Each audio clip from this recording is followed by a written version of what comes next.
All of our work to date in Excel has been done in what's called normal view. At some point you may be required, or you may wish to use, one of the other two views for your sheet, which is Page Break Preview and Page Layout Preview. Now these two options are very useful if you're looking at trying to control the printed version, whether that's printed to paper or printed to PDF. Let's take the Employees D file as an example.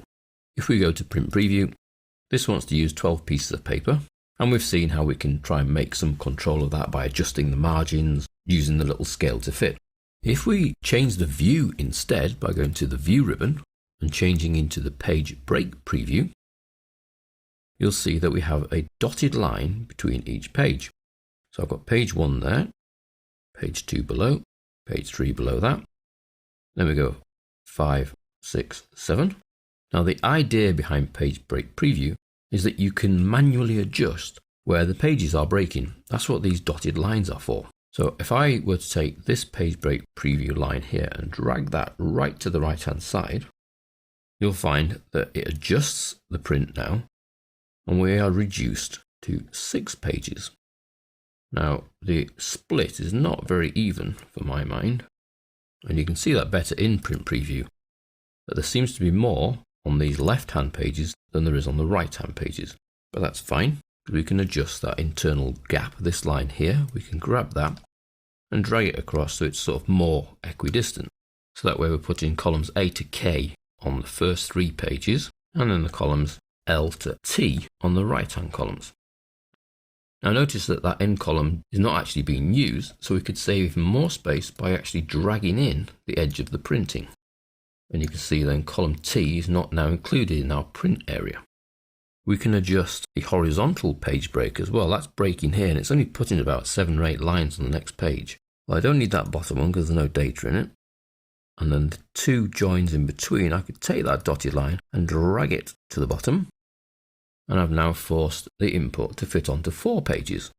And again, Print Preview to see what that looks like. And it sort of looks okay. Perhaps there's too much on the secondary pages, but I can then take the join here and drag that down a bit more. So that's Page Break Preview. Now personally, I wouldn't use it for what we've just done, which is to adjust the right hand side, the left hand side, the bottom. I would use it for just adjusting in one column. You might find that one column at the right keeps being missed out and being used on a whole new page, which is causing you to use 4 or 5 new pages of paper.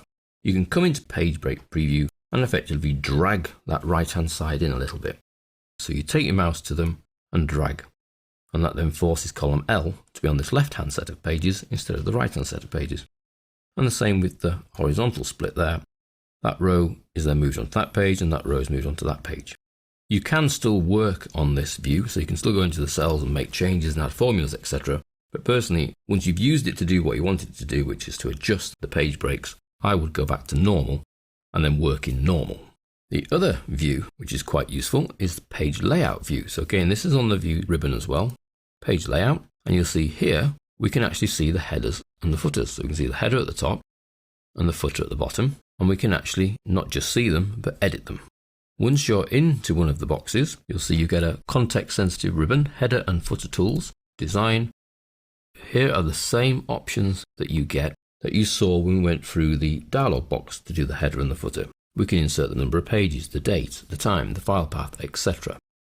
So if I wanted to scroll down and put the file path into the footer, there's my footer, into the left-hand footer box, Header and Footer Tools Design, Insert File Path, and it inserts the little field markers we've seen before, ampersand path, ampersand file. When I click out of the header and footer box, it puts in the full path, and I can go to Print Preview to see that it's on every page. So it's another way of controlling your headers and footers using the View Page Layout view. Obviously you can still enter cells, make changes, add formulas, adjust column widths. You can see the left hand side here, you can see the top, and you can access the header and footer options. I would use it only for header and footer options, perhaps adjusting the margins at the left here, just like that, and then go back to normal for doing your everyday working in the cells.